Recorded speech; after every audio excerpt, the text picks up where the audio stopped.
स्वामी प्रसाद को उनके ही समर्थकों ने जमकर खरी खोटी सुनाई।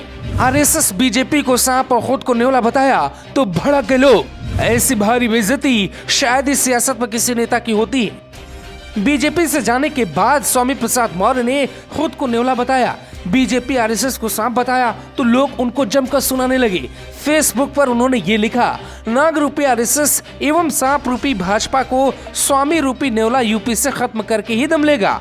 इसी पोस्ट पे मजेदार कमेंट आए। स्वामी प्रसाद मौर्य का बीजेपी से जाना कितना नुकसानदेह है इसका अंदाजा उनके ही पेज से लगा सकते हैं। हम आपको कुछ अच्छे कमेंट दिखाने की कोशिश करते हैं जहां स्वामी प्रसाद मौर्य को घेर कर लोगों ने ये बताया है यह फैसला बेहद गलत फैसला है। नितिन त्रिपाठी नाम के यूजर लिखते हैं, जय श्री राम। माननीय जी, प्रभु राम से प्रार्थना कीजिए, मानसिक शांति मिलेगी, बाकी आएंगे तो योगी ही।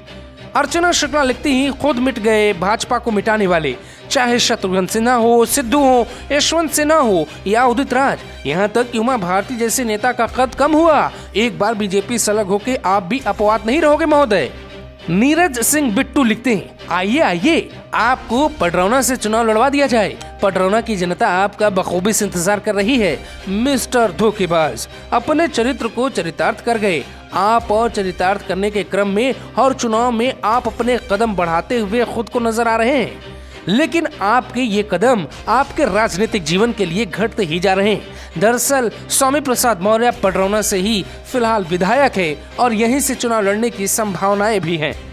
संजय शुक्ला नाम की यूजर लिखते हैं, अरे सपने देखो, ऐसे अमरीश पुरी जैसे सपने कितने आए और कितने गए ये पब्लिक है, सब जानती है। राकेश मिश्रा कौशिक लिखते हैं, आदरणीय स्वामी जी, कैसे पिता हैं आप कि अपनी बेटी को नागों और सांपों के बीच छोड़कर भाग गए। सुशील जायसवाल लिखते हैं, 5 साल रसगुल्ला खाए तब सब ठीक रहा, उसके बाद जब दोबारा चुनाव आए तो सामाजिक समरसता की बात करने लगे। जनता समझदार हो चुकी है, अब ऐसे नहीं चलेगा।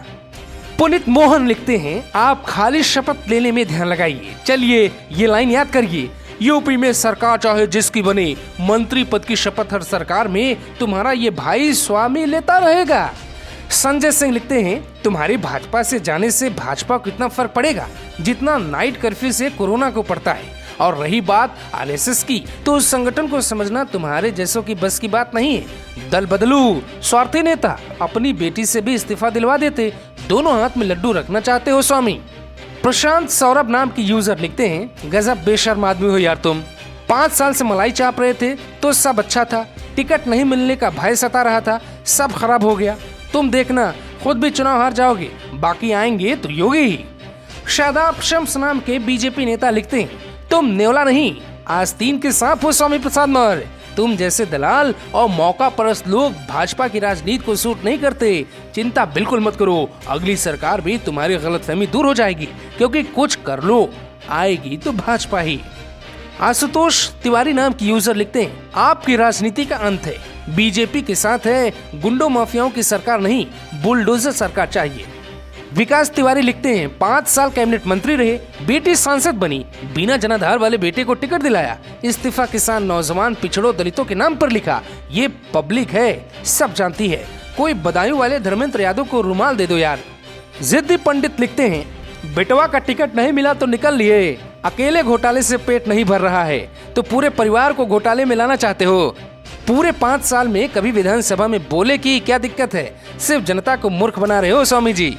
अतुल आर.एस. वर्मा लिखते हैं, महोदय योगी जी की सरकार में आपके नेतृत्व में ही सबसे ज्यादा श्रम कार्ड बने हैं और कोरोना में सभी को 500 रुपए भी मिले हैं। साफ है कि हजारों कमेंट बताते हैं कि स्वामी प्रसाद मौर्य का बागी होना, ऐसे आरोप लगाना उन्हीं पर भारी पड़ने वाला है। बीजेपी सरकार से जाते वक्त उनके जो आरोप हैं वो सोशल मीडिया पर वायरल हो रहे हैं।